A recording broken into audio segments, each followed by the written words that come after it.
Personne ne veut que tu saches que tu peux réaliser tous tes rêves grâce à l'astrologie. En effet, là je te parle de manifestation, chère étoile. Bienvenue si tu as débarqué sur cette première vidéo. Bon, entrons directement dans le vif du sujet. Alors, je ne te demande pas de voir l'astrologie comme une baguette magique qui va du jour au lendemain te permettre d'accomplir tous tes rêves, toutes tes ambitions, etc. Sinon, on n'en serait pas là. C'est pas comme ça que ça fonctionne. Oh, non, non, non, non, non. Non, l'astrologie, moi, je l'utilise vraiment comme une carte précise, vivante, poétique, qui vient mettre des mots sur ce qui m'anime intérieurement et qui me permet de calculer précisément quand est-ce que c'est le bon moment de lancer tel ou tel projet.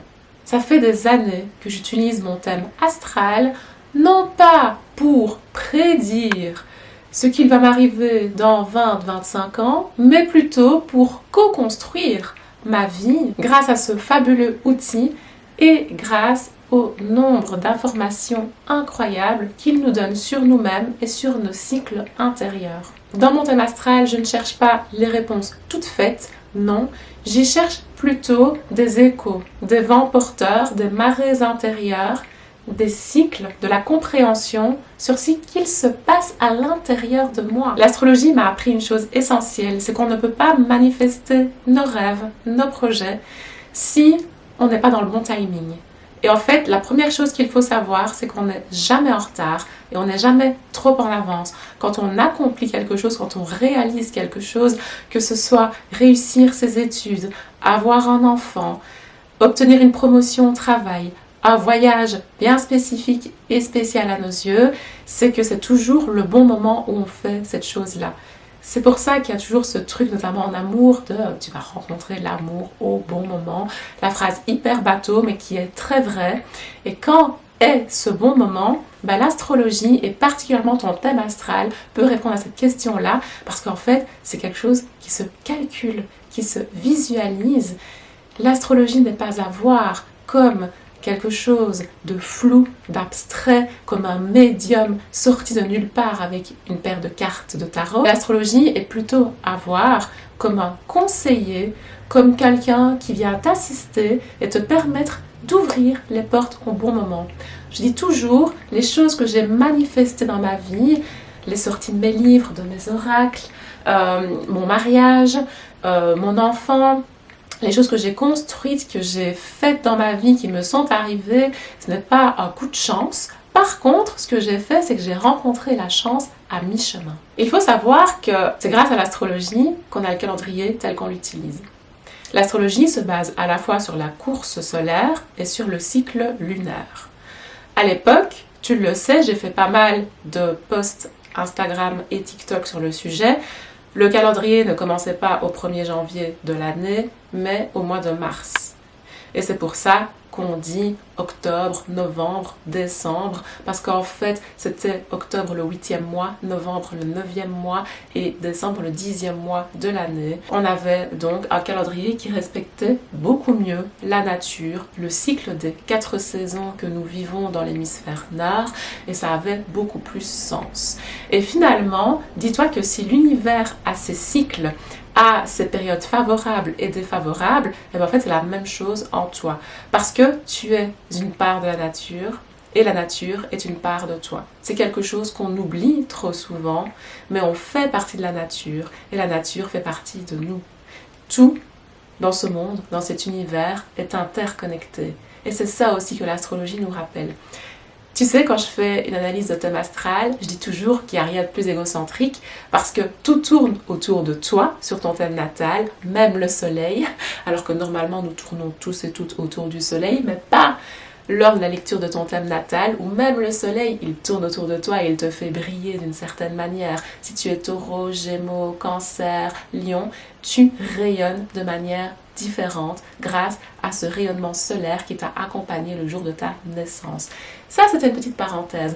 Mais il y a aussi rien de plus philanthrope que de faire son thème astral, parce que finalement, c'est très humble. Ça nous rappelle à quel point nous sommes une toute petite chose dans un univers hyper vaste, mais en même temps, ça nous donne confiance en nous, parce que certes, nous sommes une toute petite chose dans cet univers, mais malgré le fait que nous soyons tout petits, que nous ayons des vies très différentes les uns et les unes des autres, Mais finalement, le thème astral nous rappelle que aussi petits soyons-nous, nous avons un impact sur tout ce qui nous entoure, les gens qui nous côtoient, notre quotidien, la société, la terre, la nature. Et donc, si la nature connaît chaque année un printemps et un été, puis une période plutôt sombre, l'automne et l'hiver, sache que toi aussi, chaque année, chaque mois, surtout si tu es une femme, tu as les 4 saisons qui font partie de toi. Les périodes où tu as besoin de repos, où tu te sens fatigué, c'est lorsque tu es en période hivernale.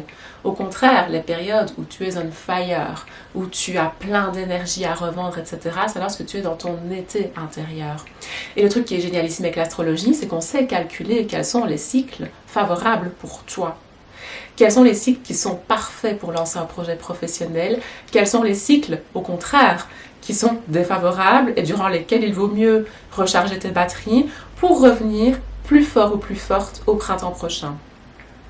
Et c'est comme ça que je manifeste ma vie, parce que je parle de manifestation et non pas de loi de l'attraction. Pourquoi? Parce que la loi de l'attraction, c'est comme si nous étions figés, immobiles, et que l'univers nous servait tout sur un plateau d'argent. C'est pas comme ça que ça fonctionne. Et je ne suis pas du tout d'accord avec cela. Au contraire, la manifestation, comme son nom l'indique, on doit mettre la main à la pâte. Dans manifestation, il y a le mot main. Et c'est-à-dire qu'on doit travailler main dans la main avec l'univers pour venir le rencontrer à mi-chemin et qu'il se dise, ok, elle ou lui, il a fait ou elle a fait la part de son travail et donc c'est bon, je débloque les opportunités et je lui permets d'atteindre le succès, la réussite. Quel succès, quelle réussite? Ton âme le sait. Une des raisons pour lesquelles la manifestation échoue dans 80% des cas, c'est parce que trop souvent, je vois des personnes qui essayent de manifester des choses qui ne sont pas du tout en accord avec elles-mêmes. L'exemple que je donne souvent, c'est, imaginons, je rencontre quelqu'un qui me dit, ben voilà, ça fait des années que j'ai le même boulot, c'est ma sécurité financière, donc je suis en contrat indéterminé, j'ai les mêmes amis depuis toujours, et j'aimerais bien acheter une maison, je ne sais pas pourquoi je n'arrive pas à trouver la maison de mes rêves, à chaque fois elle me passe sous le nez, on me refuse l'achat, etc. Et qu'après je vais faire son chemin de vie via sa boussole intérieure qui est le thème natal, et que je me rends compte en fait que le chemin de vie de cette personne, c'est pas du tout de continuer à travailler dans un job sécure, d'acheter une maison et de rester avec le même entourage toute sa vie, mais que son chemin de vie me dit cette personne pour être épanouie, évoluer positivement et sereinement et rayonner de tout son être, elle doit partir à l'étranger, voyager, quitter son cocon et les gens qui sont autour d'elle, et ce serait même intéressant potentiellement qu'elle soit indépendante ou qu'elle lance un business et qu'elle ait un job flexible. Si je vois ça et que la personne me dit j'arrive pas à acheter une maison, je sais pas pourquoi, etc., et que son chemin de vie lui dit ma cocotte, peut-être que c'est pas la bonne chose à faire, bah t'as beau manifester de toutes les manières, toutes les nouvelles lunes, à tous les moments possibles, si tu te mens à toi-même et que ton âme s'est incarnée non pas pour expérimenter ce que tu lui forces à faire, ce qui va se passer, c'est que tu vas perdre ton rayonnement, tu vas perdre ta lumière, tu vas perdre ton énergie, tu vas filer droit dans le burn-out et tu vas passer à côté de ta vie, ta vraie vie. Et ça, c'est un truc qu'on peut voir via le thème astral, parce que comme je dis toujours, le thème astral, c'est ta boussole intérieure, c'est toi, ton essence profonde, brute, c'est toi sans filtre. Et malheureusement, dans la société dans laquelle on vit aujourd'hui, on vit souvent avec des filtres, parce que les réseaux sociaux, mais pas que pour ça, tout simplement parce qu'on a souvent des gens qui nous entourent, qui sont très bienveillants pour nous, et qui disent oui, toi t'as plutôt telle énergie, je t'imagine bien faire ça, etc. Et qui ont des préjugés, des fois positifs sur nous-mêmes, un préjugé que tout mon entourage a eu pendant des années sur moi-même, c'est que je suis perfectionniste et que j'aime contrôler tout dans ma vie. C'est faux. Je commence ma journée, et c'est quand je commence ma journée que je sais ce que je vais faire. Donc je prévois jamais 10 ans à l'avance ce que je vais faire. Et en fait, je suis pas si perfectionniste que ça parce que le nombre de choses que je fais sans que ce soit parfait, franchement. Et pourtant, pendant des années, j'y ai cru. J'ai cru que j'étais madame parfaite. Donc en soi, ça préjugé assez positif, me dire ouais, je fais toujours tout parfaitement et tout, mais finalement, ça ne me correspondait pas. Ce qui veut dire que j'allais dans le mur en pensant et en ayant un préjugé sur moi-même qui était faux et qui était à des mille lieues de ce que j'imaginais de moi. Je ne suis pas du tout Madame Parfaite et je ne suis pas du tout une bonne élève, au contraire.